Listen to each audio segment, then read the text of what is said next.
Okay, thank you, everybody. It's great to be here at the very end, finally. This is a mix of some a priori philosophy and an appeal to more social science and explaining some questions that philosophers are interested in. So it'll be a report on my project. My deliverables are 3 papers, and so this is kind of an amalgamation of material from 2 of them. In the background, some background philosophy. I'm an epistemologist, so I think about the nature of knowledge. And I've developed and defended what's called a proper functionalism or teleological reliabilist view about the nature of justification or epistemic warrant. In particular, my thesis is that epistemic warrant or justification is kind of like health. It consists in the normal functioning of the belief-forming process when the process has forming true beliefs reliably as a function. So if you've got a capacity that's really good at getting things right, a cognitive capacity, where the function is to get things right, where it gets things right when functioning normally in normal conditions, then it confers warrant or justification on your beliefs, provided it's functioning normally. So that's my thesis. I've argued for it in an earlier paper, and it's being developed in different ways in the current project.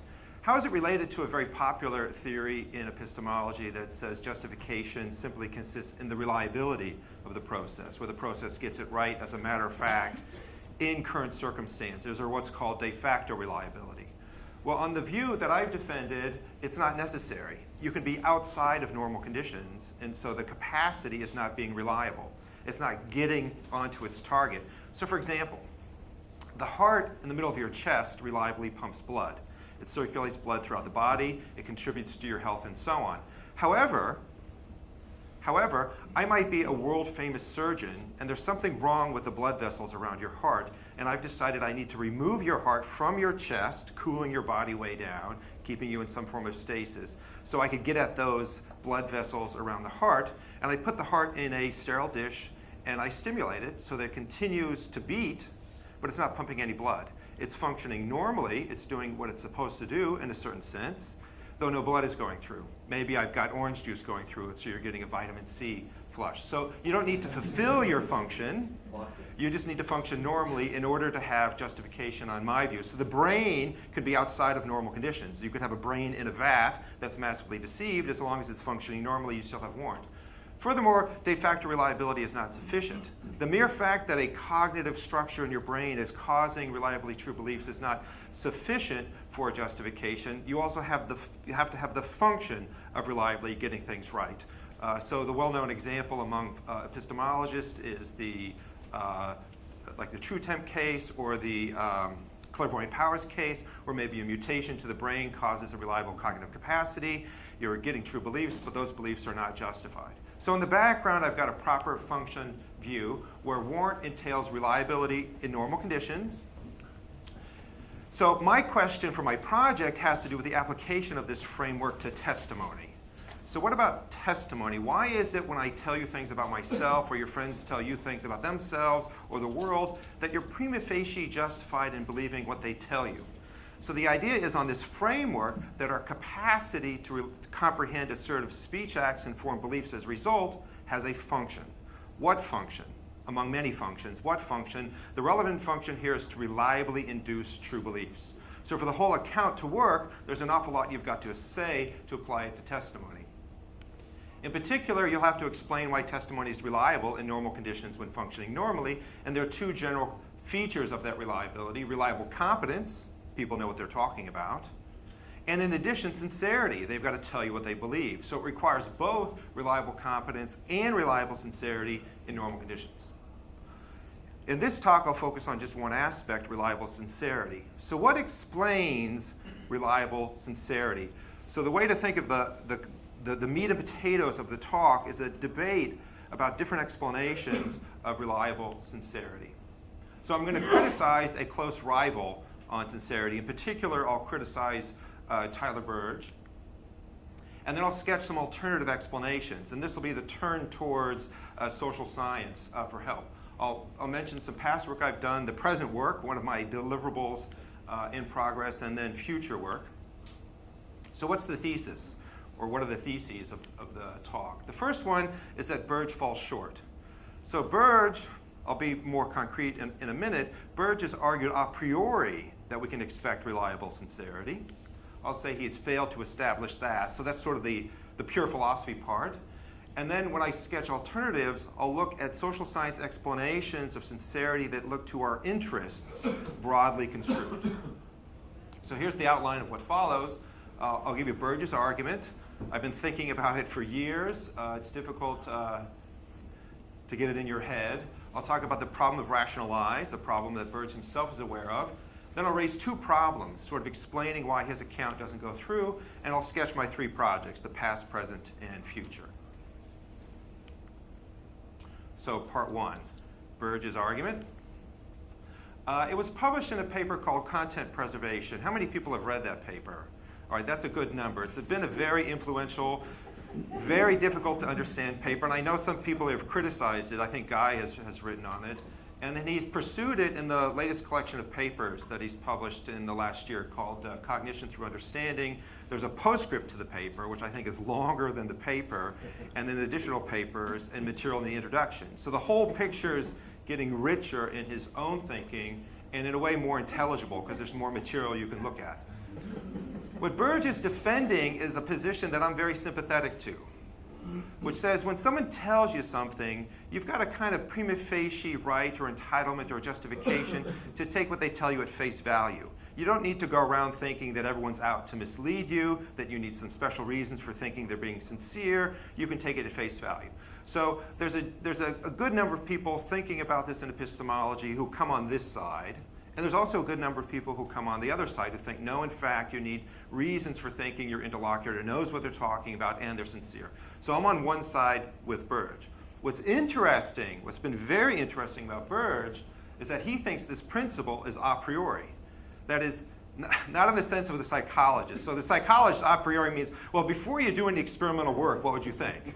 Right? For the philosopher, a priori means the kind of knowledge you might have in mathematics, that it resides in your understanding, in your sort of appreciation of the concepts. Right? So it's a kind of knowledge. He thinks this principle is a priori knowable by reflection alone, and in addition, that's a necessary truth. So for all rational beings in all possible worlds, if someone were to tell you something, then you'd have a prima facie entitlement to believe them.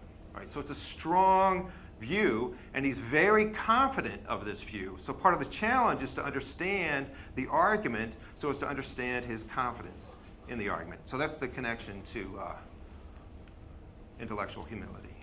That was a joke. That was a joke. There's more later. Okay. So here's the argument. The argument has two main parts, and I'll just go quickly over the first one. The first main part is this. It says, when you hear or perceive an utterance that you can construe as an intelligible presentation of propositional content, that is, it sounds like someone's telling you something, then that in itself is a prima facie sign of a rational source. So think of this in a kind of best explanation framework. Someone seems to be telling you something. What's the best explanation of that event? Well, it must be that there's a rational source behind it, where the rational source itself is a system of propositional attitudes that intentionally interacts with the world. Right? So propositional content is a kind of complex enough sort of thing that the best explanation of a seeming presentation as something is true must be a system of propositional attitudes, and so a rational agent behind it. That's the first main step. I'm just granting that. So here's how he puts the conclusion.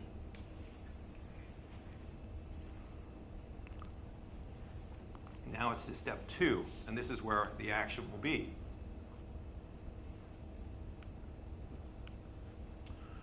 This has to do with functions. Now, to have a function, he says, an individual must be competent, other things being equal, to realize the capacity. So there's a constitutive connection between functions and realizing that function in normal conditions when functioning normally. That if you never realize the function when functioning normally in normal conditions, then you really don't have that capacity or competence as a function. And this is, if you think of functions as arising in part from consequence explanations, this is then obvious. Because if you don't have those consequences that explain the effect, then you don't have the function. So you only have the function when you have the consequences that explain the effect. So the function only exists when it fulfills the function in normal conditions when functioning normally. So here's a gloss from Burge. Any failure to realize the capacity would be an aberration. That is, would be a failure of normal conditions or a failure of normal functioning. And then it gets strengthened. Function bearers reliably fulfill their function in normal conditions when functioning normally. Okay, so that's premise 2. So premise 1 was someone utters something, you've got a reason for thinking there's a rational source back there. Premise 2 is a generic claim about functions. When there are functions, they're reliable competencies. So then there's the bringing the pieces together. We get a function of reason. So a function of reason is to support and sustain truth impersonally. That's a part of what it is to be a rational being or a reasoner. And from that we can conclude that reasons are reliable supporters of truth, and so rational beings, rational sources, are reliable supporters of truth, all things being equal.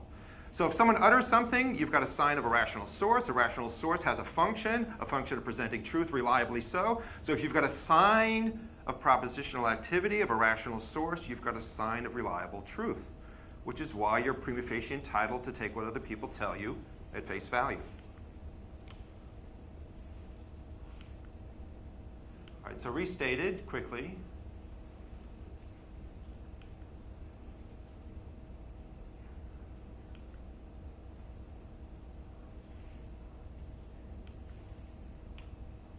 So our question has been answered. What explains reliable sincerity? Reason. It's that simple.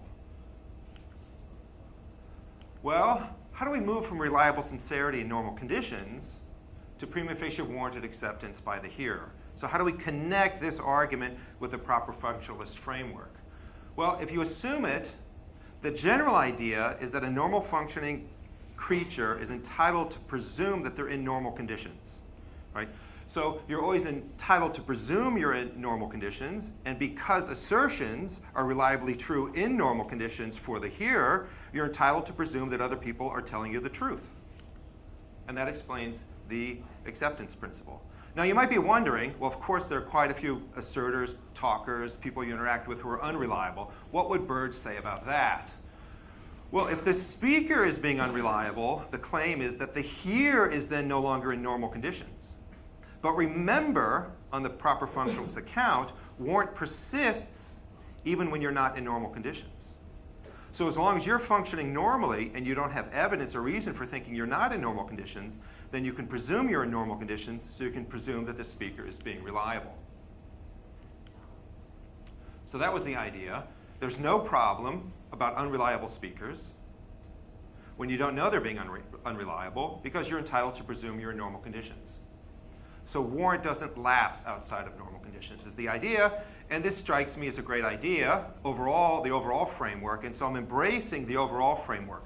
Where I'm going to disagree with Burge is over the support for his conclusion that the principle is a priori. So I think it's contingent empirical. He thinks it's a priori necessary. So what's the problem? What are the main problems? So this is part 2. What about rational lying? So rational lying seems to be reason operating in a way that's incompatible with presenting truth. So how could reason be a constitutive sign of truth if in acting rationally you can say false things? Isn't a function of reason to advance your own interests, and sometimes advancing your own interests means lying to another person, right? What about that problem? Well, Burge is well aware of this problem, and this is where the action has been in some of the commentaries. This is Burge. Certain aspects of rationality, rational lying, may go counter to true presentations. So why should rationality, especially in another person, be a sign of truth? So this is my very first meme I've ever created. Burge says that is not a problem. I was told this won't go online, so. He says reason does not function just to serve your individual interests, Rather, reason has an impersonal function of presenting truth. This is one of its functions. And he gives considerations for this. So the first consideration is that epistemic reasons are not relativized to an individual person. So if there's evidence for me, then it's also evidence for you, or to a desire. The fact that I want it to be true isn't evidence in favor of its truth. That's the first consideration. The second one is that self-deception is irrational, even if it furthers your individual interests. So I'm happier in believing something that goes against my evidence. I'm deceiving myself. That's still a failure of rationality. And furthermore, one can rationally rely on deduction or memory, even if it goes against your individual interests. So if I'm better off forgetting something, so I can sincerely tell you later on that I didn't hear that I was told that I was supposed to do something by now, then I may be able to get off the hook. But even so, I'm entitled to rely on memory, even when it might conflict with my interests. So here's what he says. Lying for special personal interest conflicts with this function. The speaker crosses rationality in one significant dimension. So the speaker is not being fully rational when the speaker is lying to you.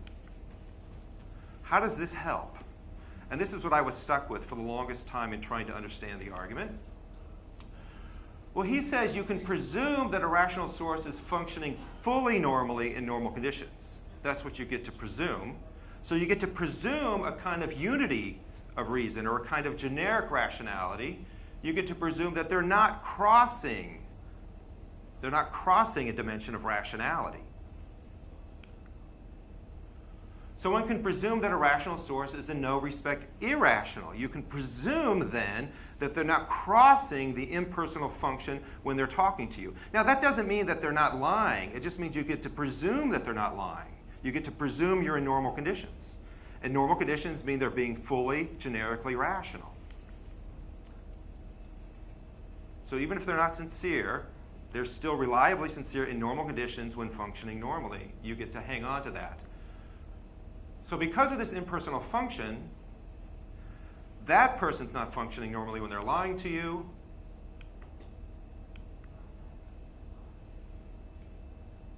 But you don't have to worry about that. And that's why the principle can still be a priori necessarily true. Problem solved. Okay, so that's the argument. That's Burge's overall argument. Where does it fall short? I think there are two places, at least two places where it falls short. So part 3, 2 problems. First problem, I think we can distinguish an impersonal function of reason from a transpersonal function of reason. It is interesting in the first article in 1993, he talks about reason having a transpersonal function, but then in the follow-up material, he uses the phrase impersonal and not the phrase transpersonal. That might be telling. So what are these two functions? Well, think of the impersonal one as says, you know, when you're forming beliefs, when you're cognizing, when you're being theoretically rational, don't let your interests mess you up. And then you'd be fully rational. Whereas the impersonal is, when making assertions, don't mess other people up. Right? So notionally, these are different functions. In fact, you can imagine a rational creature that doesn't interact with any other rational creatures, and so it would have theoretical, impersonal, but no transpersonal functioning because it never interacts with other minds. It seems like they're different. And according to the impersonal function, there's this kind of irrationality. But is it just as irrational to lie to another person? So you could be fully rational in your own mind, theoretically, yet lie to another person. It looks like these are different kinds of reason or different kinds of functions. So it may be a priori, as he says, that self-deception is irrational, but is it equally irrational? Has Burge established a transpersonal function? So quickly running through his considerations, it's a priori obvious that epistemic reasons are not relativized, but it doesn't feel like it's just as obvious for assertions.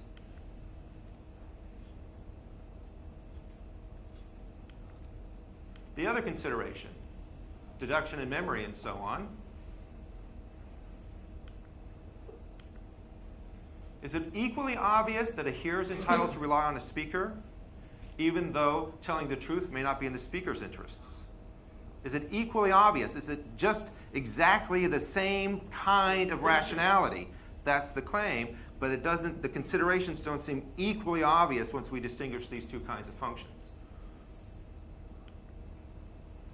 The impersonal function helps you navigate the world by giving you an accurate map. The transpersonal function would be about giving an accurate map to other people, different kinds of functions. So lying to oneself is a problem, but it doesn't look like lying to another person is a problem. My beliefs might be fully rational even if I lie to you. So maybe he's established the impersonal function, but I don't see that he's adequately addressed a priori the transpersonal function of reason. It looks like the argument falls short. He has not established the reliable sincerity of testimony a priori. And it gets worse. It gets worse. Remember premise 2. This is where I get to the subalgebra hypothesis. All right, I got Thomas to laugh.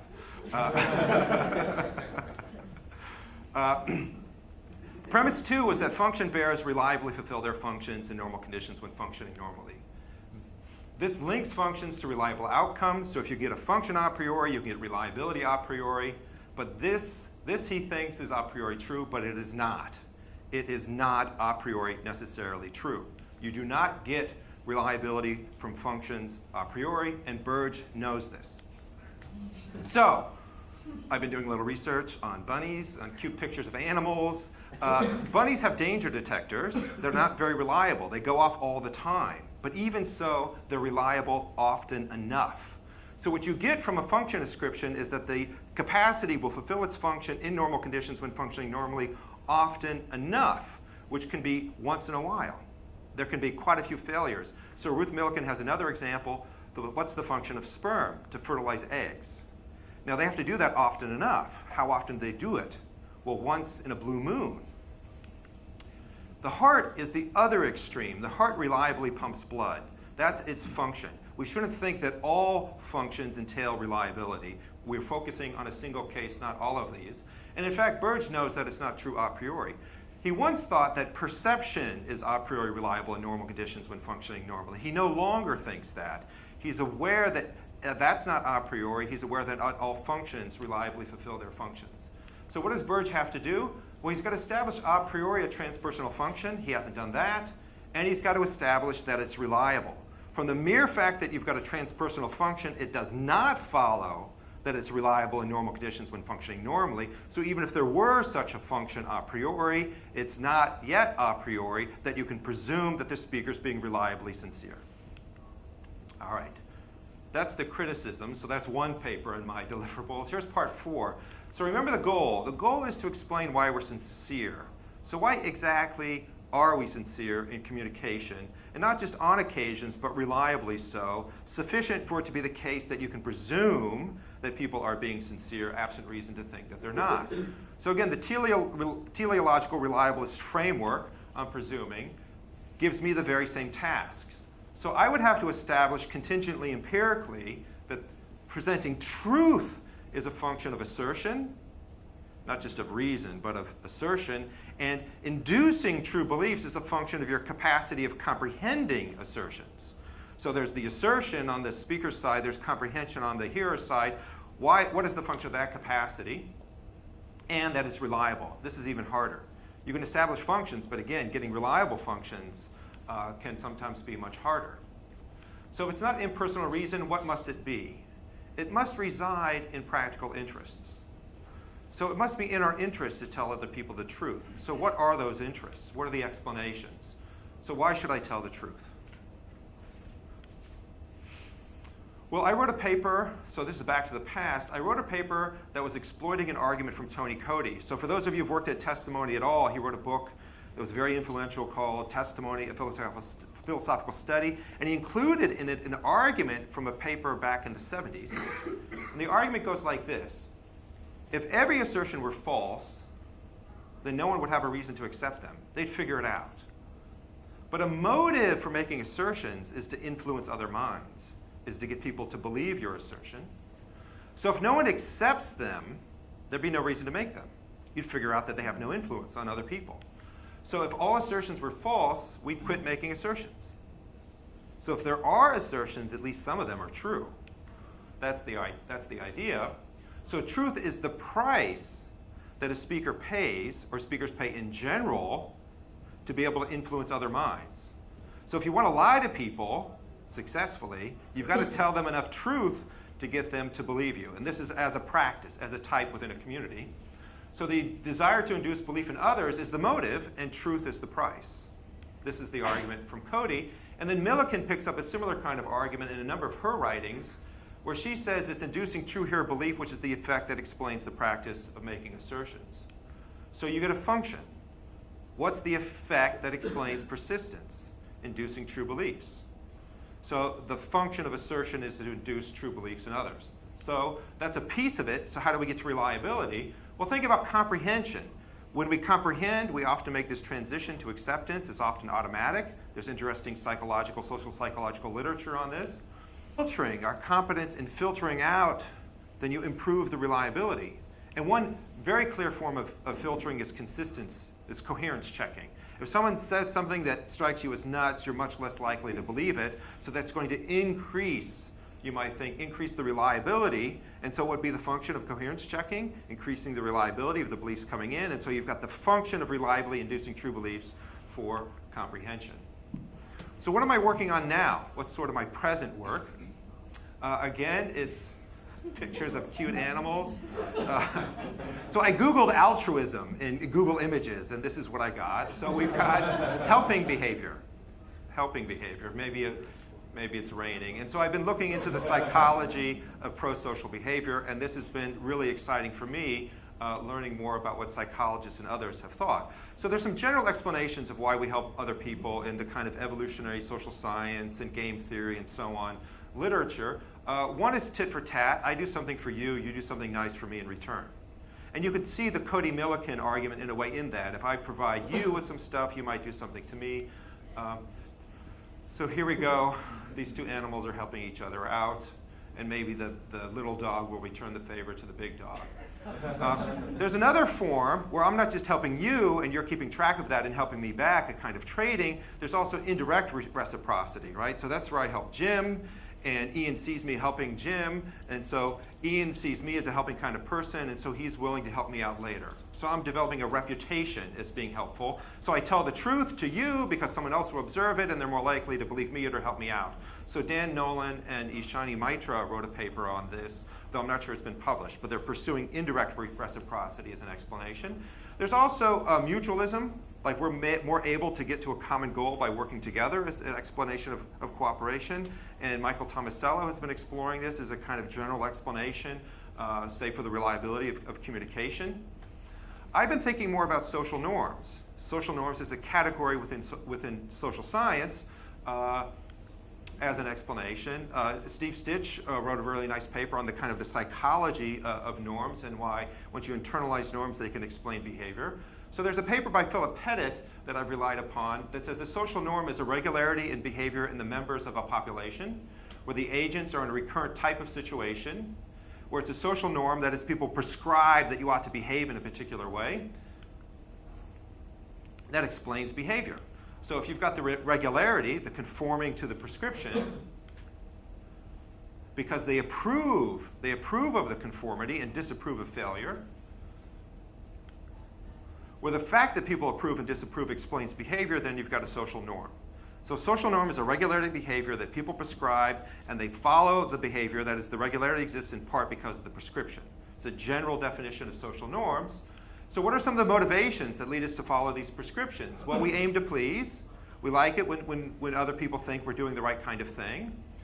We want to avoid sanctions. Sometimes sanctions are involved with not following these prescriptions. And we often internalize these social prescriptions. They're very important for us.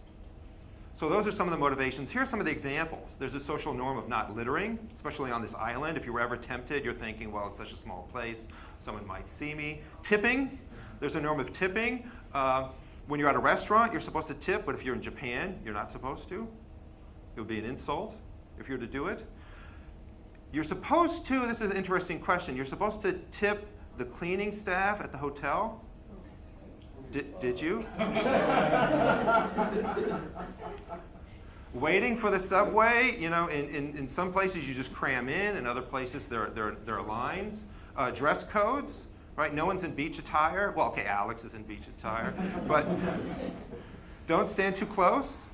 How close do we stand to other people? Marriage, so that's changing the United States and other parts of the world. Now, gay couples can get married. Cell phones, this is an interesting case. So in Japan, you turn your cell phone off on the subway. In Manhattan, you scream into it. But that's changing.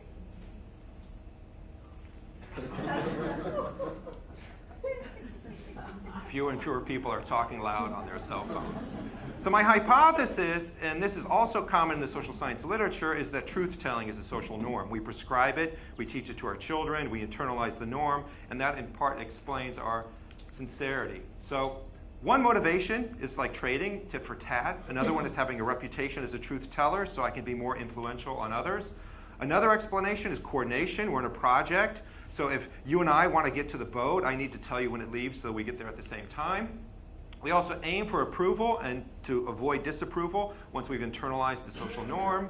There are sanctions also that come with it. We often gossip or disapprove or avoid people who we know to be liars. We internalize this ourselves. We care very much about it. And in addition, there's further research about prosocial helping behavior among infants and young children, that they're born to inform, they're born to be helpful. So we should expect among humans like us many explanations for reliable sincerity of testimony that are contingent, psychological features of our motivations, not simply built into the nature of reason as such. So my future project is to look at some of the filters that we use to sort of get rid of the garbage when someone might be lying to us. One of the most interesting ones is argumentation. So it's not just coherence checking, but by asking questions, we sort of extend this capacity to do coherence checking by throwing more information out at our interlocutor that they have to then in turn respond to. This is really exciting work by Hugo Mercier and Dan Sperber, that reasoning itself emerged to facilitate argumentation, where argumentation is to facilitate getting reliable information from our interlocutors or simply not being fooled by the unreliable ones. So this is work I want to pursue. And what's very interesting about it is we have a turning, sort of putting it on its head, Burge's work. So Burge sees that it's reason that explains reliability. And they see, Sperber and Mercier, they see reasoning, argumentation, as what explains the reliability, or at least in part explains the reliability of testimony. So thank you very much.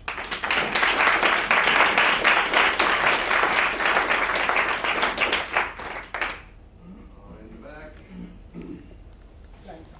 I guess I entirely agree with you about the social explanations for reliability. So I don't doubt at all. I don't doubt at all that there are such explanations, and they figure in underwriting de facto reliability. I guess what I'm wondering about is the possibility of a partial intervening explanation that appeals to reason, all right, but appeals to functions of practical reason as opposed to theoretical reason. So Burge's argument appeals to what he claims to be impersonal or transpersonal functions of theoretical reason, so truth providing. And I guess I wonder whether there might be scope for pursuing an appeal to functions of practical reason that are broadly moral. So insofar as one could provide some kind of account of moral thinking, it might well turn out that practical reason has as its function, for example, doing the right thing or doing the good. And that might itself figure in some kind of a priori derivation of sincerity, truth-telling. I mean, that's just a thought as an intervening possible position. So I just wanted to ask whether you thought there was any hope. So I'm aware of the existence of that line. So you've pushed this in part in your disagreement with Paul Faulkner. So Paul Faulkner has also criticized Burge's argument, and he's done it partly on a kind of, just take practical reason as such. A person can be in a situation where it's not about me in particular, but how anyone in a situation like mine would act, and they would lie. So sort of pure practical reason does not guarantee sincerity. And a more Kantian line would say there's this a priori connection between morality and pure practical reason. And so lying to another is a failure of being moral, and so it's built into practical rationality as such that you'll get sincerity. So I see that as a possibility. Your question is do I see any hope? I haven't looked into it. Sorry. Sorry, I'm sorry. I'm sorry. Thank you, that was really interesting. Just a small point about I think it's more or less the last slide. Much of what you said about social norms and that sort of thing seem to be against the background of the picture where we pursue our self-interest. And then we need very strong reasons not to lie and like social norms and all that sort of thing. But on the last slide, the last bullet point was, I think, echoing from Marcelo, we're born to inform. Yeah. But that suggests a rather different picture. Yes. We don't really need all this social norm stuff. Yes. We don't need all these extra special reasons to inhibit our constitutional tendency to always lie to other people because that's just not the kind of default position anyway, because we're all too full. Yeah. Great. So there are all of these, I'm trying to sort of both catalog all the influences and see how they interconnect, how they influence one another. So there are many things to say about your question. So one is, for many of these born or innate early dispositions, social norms often come in and they modify them, right? About when we're supposed to do this, when we're not supposed to do that. So there's this helping, and we kind of learn who to help and who to help more and who not to help, right? So that's where social norms often come in to modify those kinds of things. But also there's the helping disposition, and there's also the helping myself disposition. And sometimes social norms have an influence of counteracting the more individual influences, that we internalize the pro-social norms of the group. Right? So it's not that the born to inform would do it all on its own, because there are competing influences even when we're born. So there's the social norms shaping this one, and the social norms counteracting the other one. And then, of course, in a much bigger picture, that you see a number of people, so this is sort of Boyd and Richardson's line, that why should we have these born to be helpful dispositions? Well, in part because of a very long evolutionary history, and their line is of group selection, where part of the things that are happening in the group is a change in the group where there's social norms for pro-social behavior with punishing. So in that kind of environment, there are selection pressures on being able to easily internalize the pro-social behavior, which could lead to pressure to develop the disposition to be helpful, to start off being helpful. Right? So there's this really interesting complex interaction between these kinds of things, at least being explored in the literature. So mine's a somewhat heretical question, but it's about the aim the aim of the project. So with Verge, I kind of get what's going on. We're trying to describe the justification for relying on testimony from this sort of a priori, almost Cartesian perspective. Given the isolated subject in the universe trying to have the best possible beliefs, what should you do? And then I get what he's doing, but when you shift to an empirical perspective and you start invoking evolution and certain facts about how social structures work, it seems like the following suggestion is live. It's something like this: well, we're evolved to use testimony. We're evolved to give testimony, rely upon testimony, employ it. We probably have no choice but to do that, given the way we're evolved. And given that we're going to do that no matter what, that's just how we are as a biological entity. Does it really matter if we're justified at all? Is the question, is the purpose of the project even salient anymore? Well, among our, so yes, the question is still, why are we justified, or are we justified, is still a very good question. So, so one issue is these things are going to happen no matter what. So why bring in evaluative dimensions, right? So one project is, when we think about evaluative dimensions, is that the evaluation plays a role of guiding and modifying our behavior. And so there's room to do one or the other. And if you've got this is the better way or this is the right way and that's the wrong way, then understanding what justification consists in is a way of finding out what the guides are, what the prescriptions. That's been one project in epistemology. That's not my project, okay? So my project is something like this. In cognition, there's good cognition and, so to speak, bad cognition. So on a dimension. What's the dimension? Promoting truth and avoiding error, right? So some forms of cognition are going to lead to truth. Some forms of cognition are not. So wishful thinking, for example, is an influence on our thinking, which doesn't lead to truth reliably, but there are other forms that do. So we're looking at those other forms, say perception. We ask, well, if perception's a good form, why is it a good form? So this becomes a kind of descriptive project. Why does perception have this goodness property, but wishful thinking doesn't have this goodness property? And we're thinking about perception. It's true. Beings like us, we're just going to perceive and form perceptual beliefs. Very little we can do about it, right? But we can still ask, why is that a cognitively good way of forming beliefs? And then you find within epistemology a variety of views, right? So the philosophers are trying to understand that property. So I'm trying to understand, not just for perception, where I say it has the function of reliably inducing true beliefs, I also say that for comprehension. But for comprehension and communication, it's much harder to establish that it has that kind of function, in part because when we think about explaining human behavior, there are all these sort of competing forces. We're out for individual interest, we're very fallible, we might repeat things that we heard with no evidence. So how could it be that comprehension fares just as well in the abstract as perception, given all these differences? John.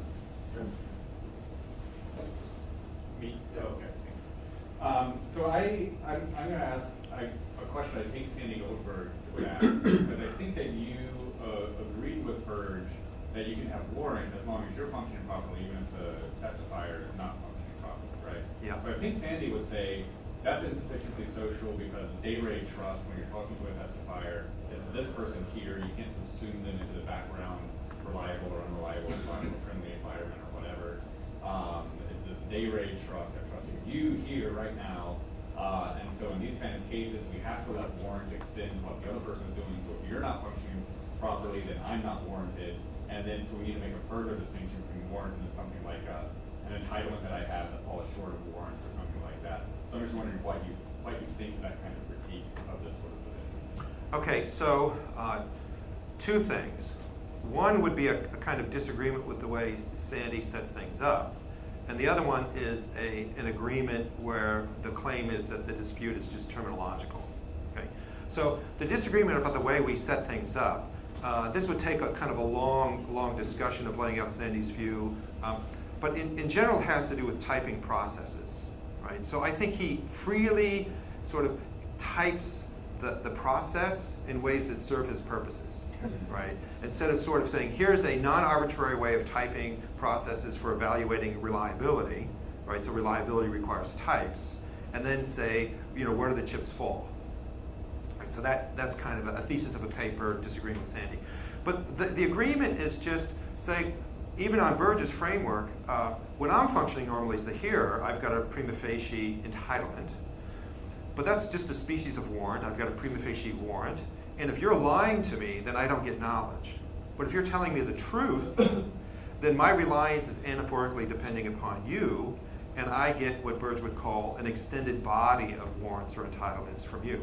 So I've got something I'm doing a good job, even if you're lying to me, and things are going even better if you're telling me the truth. So overall warrant, as it were, extends. So I think when Sandy says there's a disagreement with Burge, really there's just a verbal one, and in fact, Burge agrees full well with Sandy's position. Agree? So I wanted to get clear on the conflict between trying to offer an a priori explanation of the reliability of sincerity and offering an empirical one. So think of like signaling in animals, right? It seems to me you can give an argument a lot like Cody's argument that you should never expect to find generally unreliable signaling. Yeah.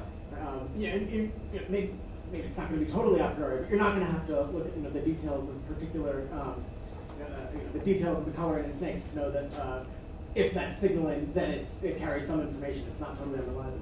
But that still leaves lots of room for doing empirical work to figure out, okay, how did this equilibrium in which there is signaling arise, right? In case of animals, it's not going to be norms, but there's some other story. Right. So I guess I want to say in the human case, it could be that there is an a priori argument for why communication is generally sincere, but there's still lots of empirical work to be done, explaining how we manage to have communication at all. What sustains it? So it doesn't seem to me there needs to be a conflict between a priori explanations of the reliability of sincerity. Maybe it's impossible for communication to be generally insincere, and empirical explanations that explain how we manage to have communication at all. Yeah, so you were imagining that it's a priori, that given what we know about signaling in general, that whenever there's signaling, it's reliable. So it may be for other function bearers like danger detectors or sperm, you can get a function, though it's not reliable, but when it's a signal, it's a priori that they're reliable. Yeah. So, I mean, one of the, just trying to remember off the top of my head, one of the issues that comes up in this kind of literature is that you get the reliability of signals when we're looking at animal signals. Then there's this move, what about human communication? They always say, well, it's so cheap. So signals are reliable in part because they're costly. That's one of the points. But human communication is so cheap, so how could it be the same kind of thing? So that's just off the top of my head. That's not something where I feel confident that I know what I'm saying. But I can certainly imagine situations of human communication or communication, linguistic communication in general, where it's not very reliable. Even, not just outside of normal conditions, but even in normal conditions. So it's hard to be convinced about the reliability of signals as such. Though when you look at the explanations, say, the line jumps up and makes some marks, and that's got to be very reliable because who could actually jump that high, right? When you look at the particular cases, it's compelling in particular cases, but just on its face, a priori, it's harder to believe, which is why these kinds of arguments from Verge are kind of a stab in that direction, or even a kind of Kantian argument that's thinking about the connection between rationality and morality. Okay, I'm dreadfully sorry, but we're out of time. Thank you.